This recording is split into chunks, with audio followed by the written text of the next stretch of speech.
Bonsoir, j'espère que vous allez bien. Bienvenue sur ma chaîne. Nous allons faire une vidéo sur Linux, sur les invites de commandes de Windows et de Linux. Voilà, on peut savoir comment manipuler les invites de commandes et autres. Voilà, donc au premier abord, nous allons commencer avec les commandes Windows dans un premier temps. Et dans une prochaine vidéo, nous allons faire aussi les commandes Linux. Donc pour que les choses soient bien ordonnées, il faut qu'on le fasse ainsi, et aussi que la vidéo ne soit pas très longue. Voilà, si vous êtes nouveau sur la chaîne, n'hésitez pas à vous abonner et activer la notification. Nous allons commencer. Donc pour ouvrir une invite de commande sur Windows, c'est très simple. Il faudra ouvrir le menu de démarrage et taper la CMD. Voilà, vous l'avez déjà, ou soit faites Windows plus R, vous tapez CMD, vous validez, entrez. Voilà, donc nous allons passer par la méthode Windows R. Voilà, entrée, et nous avons notre terminal. Voilà, une fois sur notre terminal, nous avons différents types de commandes. Et ces commandes varient, mais les plus essentielles, c'est ceci. Bon, pour se déplacer d'abord d'un dossier à un autre, c'est très simple, il suffit de faire CD. Pour dire que je vais dans un dossier. Donc quand vous faites CD, il vous décale d'un dossier. Si vous faites CD encore, il va vous décaler. Bon, il va vous laisser là. Maintenant, si vous voulez décaler d'un dossier vers l'arrière, faites CD 2 points. Donc pour dire fais-moi retourner en arrière. Voilà, vous êtes dans un dossier, vous allez sortir de ce dossier. Vous êtes dans un dossier qui est dans un dossier qui est dans un dossier. Donc vous voulez quitter du sous-dossier pour le dossier parent. Donc c'est un peu quelque chose comme ça. Voilà, faites 2 points. Là, si vous validez, je quitte de Awico vers user. Si je fais encore CD, 2 points, je quitte de user vers le CD. Si je fais CD, 2 points, il ne bouge pas puisque c'est le dossier principal, la racine. Voilà. Une fois nous avons validé le CD, voilà, vous allez remarquer que je viens de taper une commande et qui a supprimé les choses sur mon invite de commande. C'est la commande CLS. La commande CLS pour dire clear. Bon, supprime. Bon, il faut supprimer tout ce qui est sur mon écran, sur mon invite de commande. Lorsque vous tapez beaucoup de choses comme ça, là, vous pouvez supprimer, faites.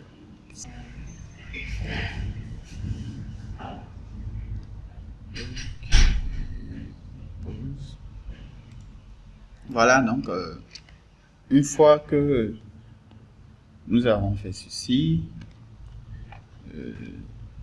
là, ok, nous avons supprimé, nous avons appris à supprimer les choses sur les lignes de commande. Voilà, CLS. Nous allons nous déplacer des dossiers. Mais ici, nous allons nous déplacer d'un dossier à un autre. Là, nous avons appris à reculer des dossiers. Maintenant, nous allons avancer dans les dossiers. Nous quittons du dossier tracé pour un autre dossier. Là, nous allons faire CD. Voilà, CD maintenant user. Bon, vous allez me dire user là, comment je sais qui c'est user? Bon, c'est très simple. On va retourner là où on était. On fait CLS.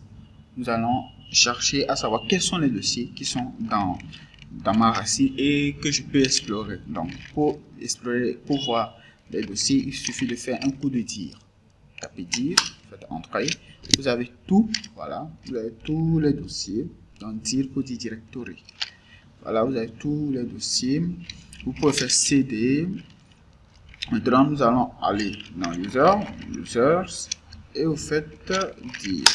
Bon, ça ne marchera pas, mais plutôt sur voilà, je fais comme ça ne marchera pas, mais plutôt sur Linux. Quand nous allons faire la vidéo sur Linux, vous allez voir que c'est possible de le faire. Voilà, je vais faire CLS, je vais faire CD, nous allons aller dans le dossier dire, user, voilà, une fois nous allons dire pour voir tout ce qui est dedans. Voilà, vous allez remarquer un point et 2 points. Donc les 1 points, les 2 points, il y a juste des espaces dans chaque fichier. Donc, si vous faites la programmation, vous allez le remarquer. Lorsque vous travaillez sur les dossiers, vous allez remarquer que vous avez toujours 2 points. Mais cela ne pas pris en compte. Je peux dire, ce sont des espaces dans un tableau, quelque chose comme ça. Voilà, donc nous allons aller dans le dossier Awico. Supposons que vous avez un dossier. Voilà, nous allons parler sur un point. Vous avez un dossier qui est trop long et que le nom est trop long et que vous voulez ne pas tout taper. Il suffit de commencer par les premières lettres. Voilà, je prends AWI et je tape AW et je fais tab. Voilà, je tape sur la tabulation tab. Vous allez y mettre tout le nom.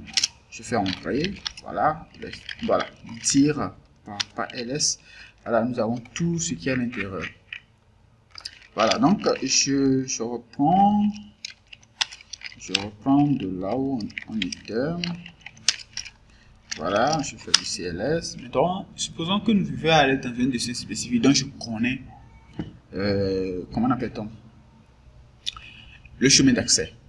Et que je vais aller, je fais une code de CD, je fais user, voilà, user, et je fais AW,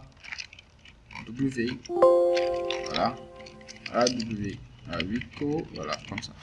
Je fais entrer, je fais dire. Là, nous avons tout. Voilà, nous sommes allés sur notre dossier. Nous avons tout ce qu'il faut voir.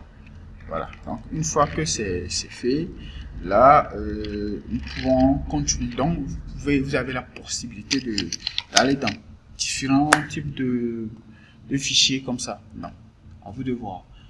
Maintenant, une fois que c'est terminé. Nous allons, comment appelle-t-on,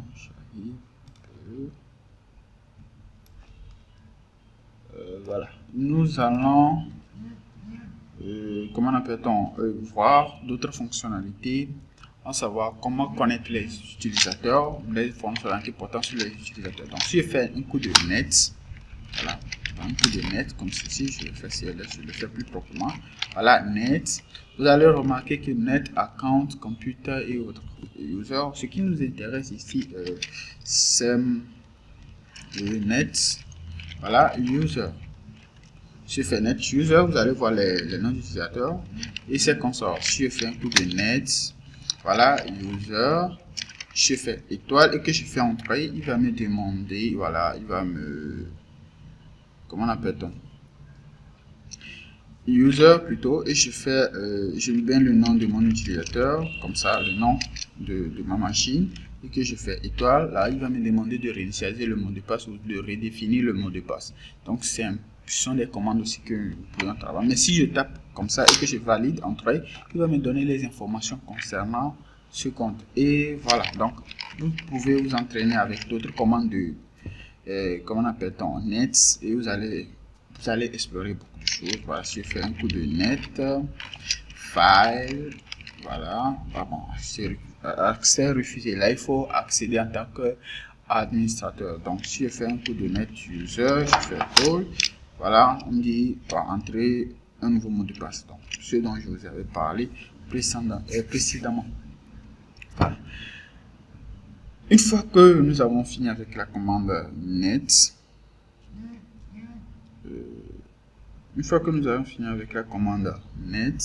nous allons poursuivre avec la commande netsh. Les netsh pour les côtés réseau. Donc nous avons netsh comme ceci. Nous faisons netsh. Il n'y a pas de coup de dire. Donc je fais dire pour que vous sachiez qu'il n'y a pas un coup de dire ici.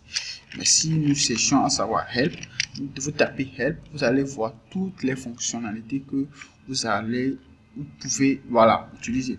Mais ici, nous allons nous intéresser à d'autres fonctionnalités, bon, comme savoir quels sont les réseaux auxquels notre ordinateur s'est connecté. Donc, net sh, nous faisons VLAN, voilà, show, voilà. Si je fais show, il y a d'autres, voilà, fonctionnalités. Ben, si je fais show, voilà, show, all, voilà, il va m'afficher toutes les informations sur ma carte réseau.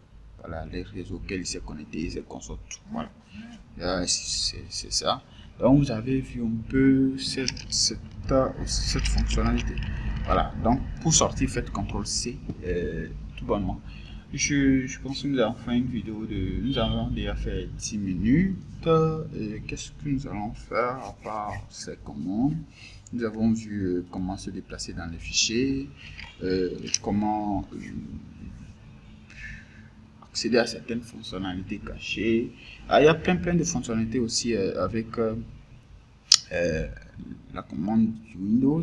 Et ce qui est pas trop c'est pas quelque chose qui est beaucoup plus utilisé parce que les gens s'intéressent beaucoup au Linux et c'est ce qui se fera l'objet de notre prochaine vidéo sur Linux, où nous allons je suis un petit peu brocher, voilà, ce qu'on peut faire sur Linux, créer des fichiers et autres. Voilà, donc avant de quitter, je vais vous montrer cette petite fonctionnalité que vous pouvez utiliser chez vous. Et voilà, je peux utiliser chez vous.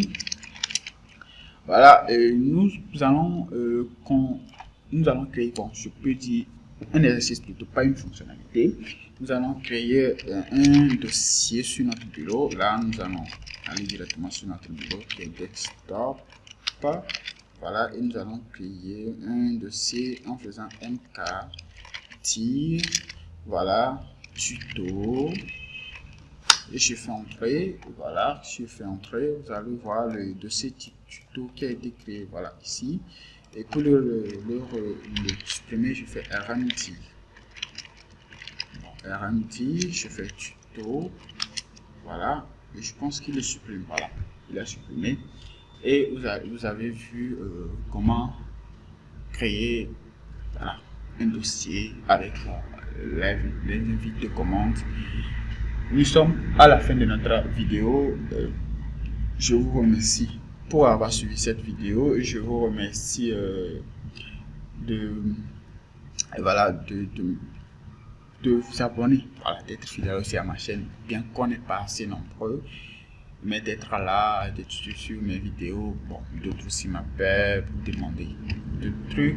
Voilà, merci de me faire beaucoup confiance, parce que si j'ai recommencé, j'ai arrêté les vidéos en tout temps, et si j'ai recommencé, le but c'est d'apprendre aux gens des trucs qu'ils ne savent pas ou qu'ils ne pouvaient pas faire plus facilement, ou bien de résoudre des petits problèmes informatiques aux gens. Donc merci, on se dit à très bientôt pour une nouvelle vidéo. Ciao, ciao.